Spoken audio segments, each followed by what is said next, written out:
Loh, saya boleh jujur Pak, di luar negeri kuburan dipakai buat nonton.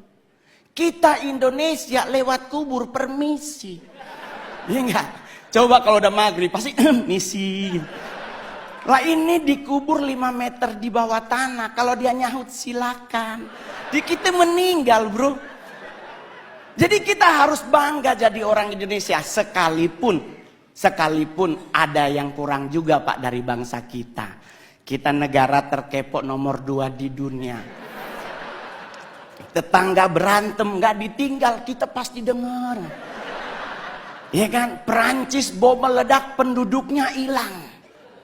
Indonesia bro, Sarina meledak, nggak nyampe 15 menit jalan Sabang, jalan Jaksa, Tanah Abang numpuk semua di perempatan. Ini polisi lagi tembak-tembakan, oh yang mana bro, yang mana? Nggak ada takut-takutnya loh Pak. Jadi kita wajar kalau negara kepo, Pak serius. Bukti kedua di mana Pak? Saya nongkrong Senayan City Pak. Sorry Pak, udah artis ya Pak ya. Kalau dulu Keramat Sentiong Pak. Saya tinggal di Keramat Sentiong, sekarang udah pindah Anak Selatan. Which is sometimes harus bahasa Inggris ya kan? Ya gitu.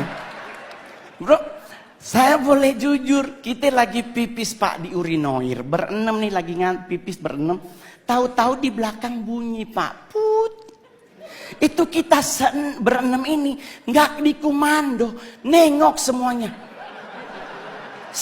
Rasa ingin tahu siapa yang bunyi Pak. Dan mohon maaf Bapak Ibu, ditungguin. Kita udah habis pipis harusnya keluar, 6-6-nya di wastafel. Nunggu orangnya keluar, dia keluar kita ngomong, oh elu. Tinggi banget Pak. Kita harus akui kita kepo tinggi. Kedua Pak, buat Pak Presiden, kita negara apa lagi ngusir setan Pak. Padahal mohon maaf Bapak Ibu, setan di luar negeri pakai jas. Menakutkan pasti karena ada belati, ada panah, ada pedang. Kita Indonesia setannya dari 170, 80%-nya difabel. Indonesia setannya mayoritas cacat Pak.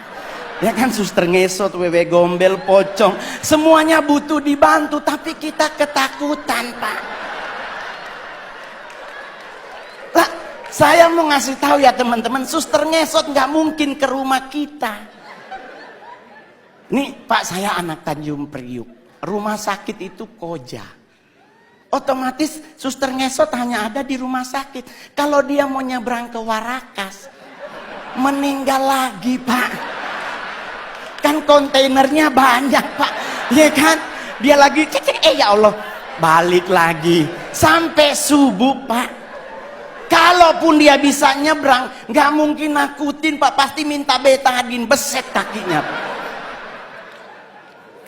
Jadi orang nanya sama saya Pak, terus ngusir setan apa yang harus kita lakukan? Jangan main dibaca aja Pak. Kalau Muslim dibacain ayat kursi, Kristen dibacain ayat Alkitab atau agama yang lain. Yang paling benar jangan dulu dibaca, tanya dulu setannya, lu agama apa? Iya kan? Takutnya dia Kristen dibacain ayat kursi kan gak kena bos. Iya kan? Jadi buat teman-teman semuanya, nggak usah khawatir ngadepin hidup. Saya sangat yakin dengan 1000% bahwa Pak Jokowi pasti akan umur panjang. Anda tahu kenapa? Karena beliau rendah hati. Saya udah 2 kali foto sama Bapak. Satu di Istana Negara, satu di Tondano, Natal Nasional. Itu bro, kebanggaan saya, anak yatim piatu. Nggak punya orang tua dari usia 4 tahun. Bisa ketemu presiden, makan di istana lagi. Pingin nyolong sendok Pak. Soalnya sendoknya keren banget. Stainless steel terbaik, lumayan buat cincin bro. Serius Pak.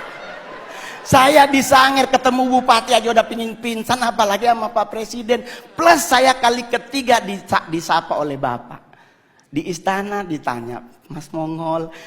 Di Tondano, Mas Mongol. Saya bareng beliau di mobil bagi-bagi buku dan baju. Hari ini pun Bapak nyapa Mongol.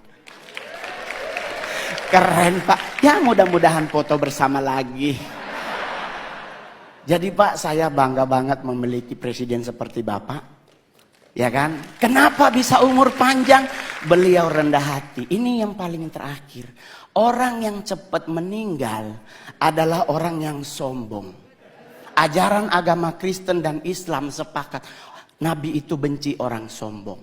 Orang sombong tuh cepat matinya. Kenapa? Jalannya petenteng-petenteng. Ya kan? Apa lu lihat-lihat? Nah itu Pak, kalau malaikat maut nunjukin muka, habis dia. Tapi kalau orang yang rendah hati dan sederhana, jalannya nunduk Pak. Seperti Pak Jokowi, permisi, ya kan? Ya, sederhana. Kenapa orang yang rendah hati meninggalnya lama? Karena malaikat maut nunggunya di depan. Otomatis kalau kita nunduk, kelihatan sepatunya. Ini kan lagi jangan, oh ya Allah dia kan kita putar-putar. Nah, umur panjang Pak. Ya kan? Iya dong. Yang kedua, yang lama mati adalah orang apa? Orang budek Pak. Saya oma meninggal umur 100 tahun di Sangir. Mohon maaf Pak, di Sangir nggak ada aturan makanan Pak. Selama dia halal dan bisa dimakan, dimakan.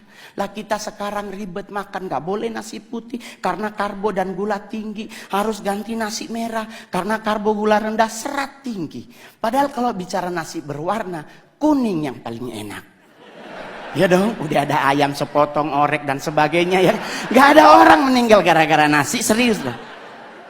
Coba Anda pelajari sejarah. Jenderal Sudirman menurut dokter Belanda cuma punya 3 bulan lagi dia akan meninggal. Karena mengidap penyakit paru-paru yang akut. Tapi coba Anda cek sejarah. Lama beliau mati. Jadi kenapa Jenderal Sudirman lama mati? Rendah hati. Yang kedua, Oma Mongol sampai 100. Kenapa? Dia budek Pak. Mungkin malaikat maut udah manggil dari umur 70. Ibu Yohana. Oma Mongol nggak denger Pak. Kenapa orang budek lama mati? Orang dipanggil sebelah aja dia nggak denger, apalagi sama yang di atas, ya kan? Ya.